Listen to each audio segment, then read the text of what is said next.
In this video, we're going to talk about something called percent yield, and we're going to discuss sources of error in our laboratory experiments. In order to talk about percent yield, you have to have a good understanding of limiting reactants and how to find the mass that's expected from a chemical equation. So if you haven't watched video 3.3, please go back and do that now. And when you're ready, come back and learn about percent yield. So percent yield is the way we quantify the accuracy of a chemical reaction in real life. So far, all the work you've done to predict the mass of the products created by a reaction has been theoretical. It's all on paper. In real life, the reaction might not be as perfect as we predict because of various reasons, and we're going to discuss this when we talk about sources of error. But what we see on paper isn't always what we see in the lab. So we use something called percent yield to tell us how close we were in the lab to what we predicted on paper. So to figure out percent yield, we need two pieces of information. The first is what we call our theoretical yield. This is the amount or yield of product that we predict based on our calculations. This is what's done on paper. These are our calculated amounts. And they're based on perfect conditions with no sources of error. These are the calculations we do based on the moles and molar masses, and we calculate it and we write it all down, and that's what we're predicting. But in real life, we get the actual yield. This is what we measure in real life in the lab. The actual yield is most likely different from the theoretical yield because there are no perfect conditions. You're very rarely ever going to get the exact same amount that you calculated based on these sources of error. There's always going to be sources of error, so you're always going to have some sort of difference between the actual yield and the theoretical yield. We calculate this difference as the percent yield. So when we calculate our percent yield, we're trying to figure out the difference between these two values. So we divide our actual yield by our theoretical yield and multiply it by 100%. Because our actual yield is some percentage of our theoretical yield. So we use this equation to figure it out. So let's start out with a simple example of percent yield. The expected or theoretical amount of iron was 35 grams, but only 29.8 grams was measured at the end of the experiment. What was the percent yield? So we know our theoretical yield is 35 grams. We know our actual yield is 29.8 grams. What's required is our percent yield. The equation for percent yield is the actual divided by the theoretical times 100%. So when we plug our numbers in, we put our 29.8 grams on the top, 35 grams on the bottom. Whatever that fraction is, we're going to multiply it by 100%.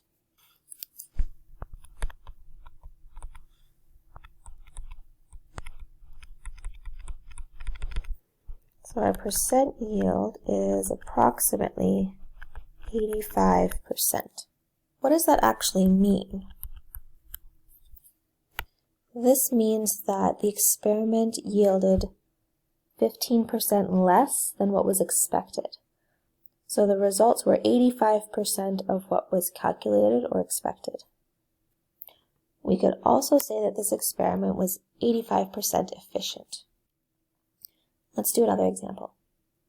The expected amount of aluminum chloride was 232.907 grams, but 240.5 grams was measured. What's the percent yield? So we have our given values, and we know we're finding percent yield, and we have our equation. When we plug our numbers into our equation, we put our actual yield on the top, theoretical yield on the bottom. And you should notice that our actual yield is actually greater than our predicted or theoretical yield. That happens sometimes. What that means for our percentage is that it's going to end up being greater than 100%. The percent yield for this one turns out to be 103.3%. So what does that mean? This means that there's 3.3% more product than what was expected. So it's important to know that the percent yield can be greater or less than 100%. It really depends what's going on in the actual experiment and what the sources of error are. So let's pause here for a second and talk about sources of error. When it comes to experiments and sources of error, it's your job to examine the procedure or the method of the lab and sources or reasons that the percent yield would be higher or lower than 100%. And these could be instrumental sources, which has to do with the accuracy of the instruments or the amount of estimation required for the instruments. Sometimes the scale just might not be accurate enough, or the measuring device you're using, and that's okay. You just have to understand that that's going to lead to a percent yield that's different than 100%. Now, if your instruments are underestimating the amounts, you might have a lower than expected actual amount or actual yield. And if your instruments are overestimating, you might have a higher than expected actual yield. So this could actually affect the percent yield either way.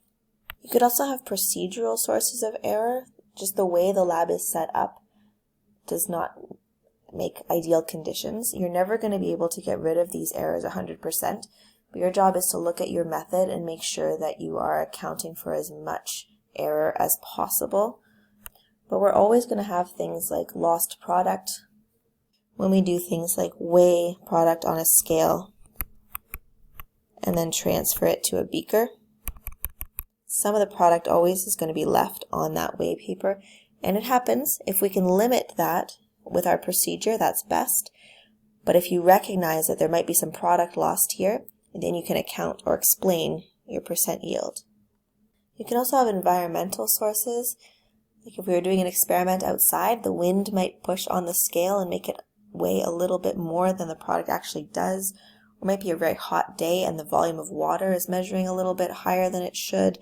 These are rare for the chemistry that we're doing, but just know that environmental conditions can have an impact on the sources of error or your percent yield. The last one is human sources. This is the type of source we want to eliminate as much as possible. Hopefully we can eliminate estimation errors by having a good procedure.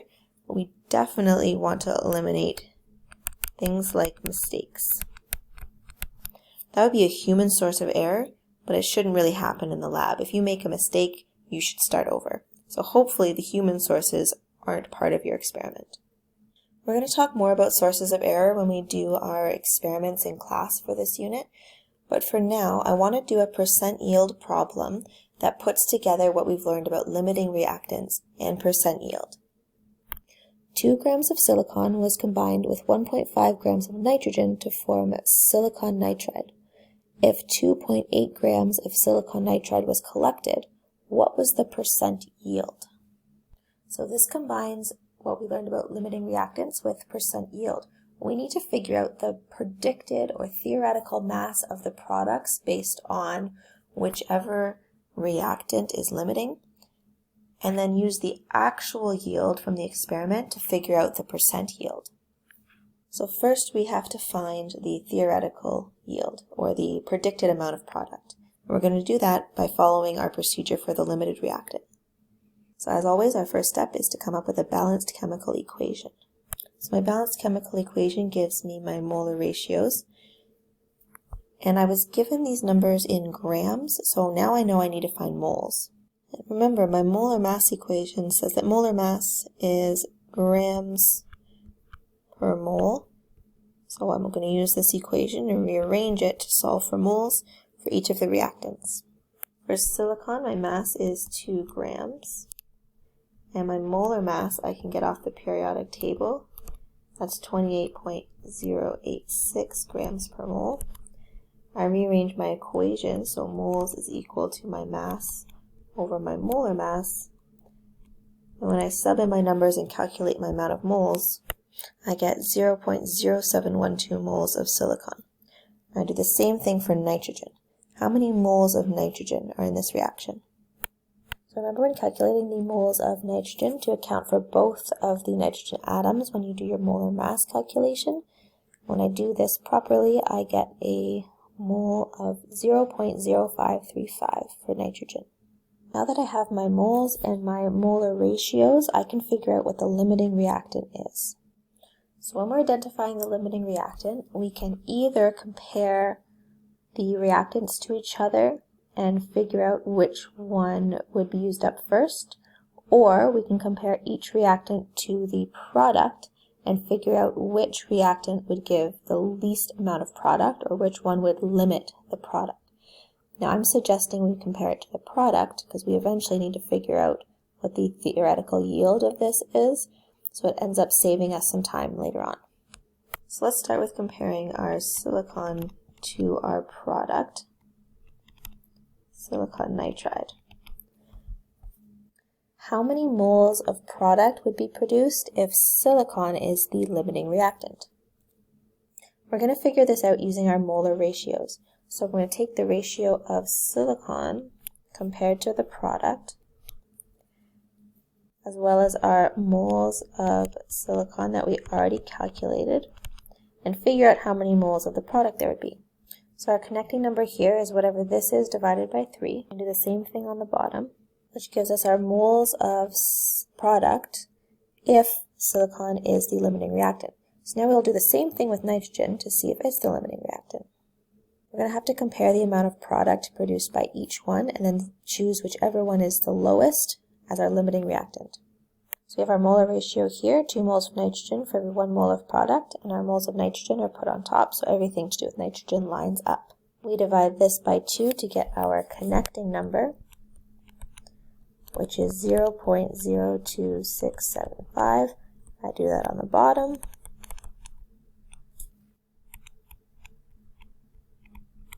To get my moles of product when nitrogen is limiting, or when it's all used up.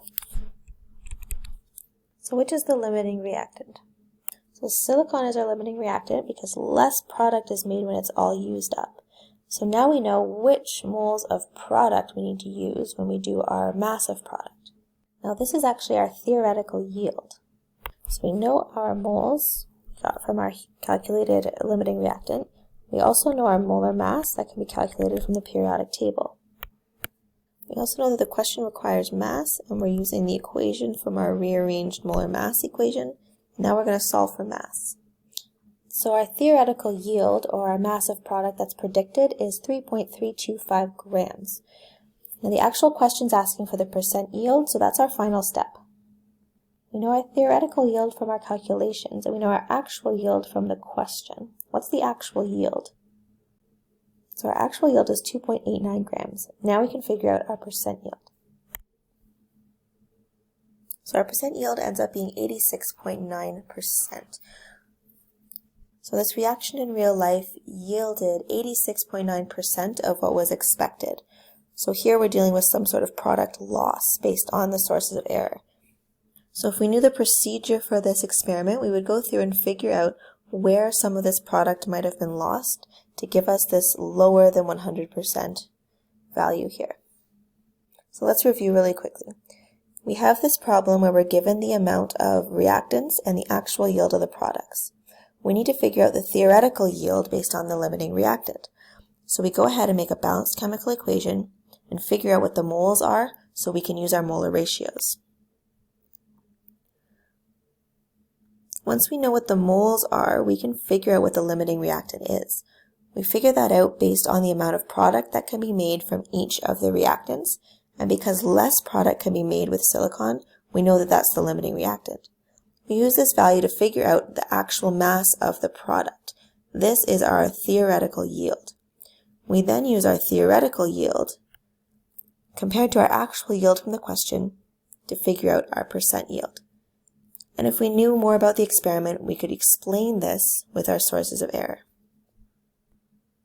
So for the rest of this unit, when you do an experiment, you're going to have to figure out what the theoretical yield is based on the limiting reactant, and then figure out what your percent yield is after you do the experiment. And you should be able to explain your percent yield with potential sources of error based on the experiment you're working with.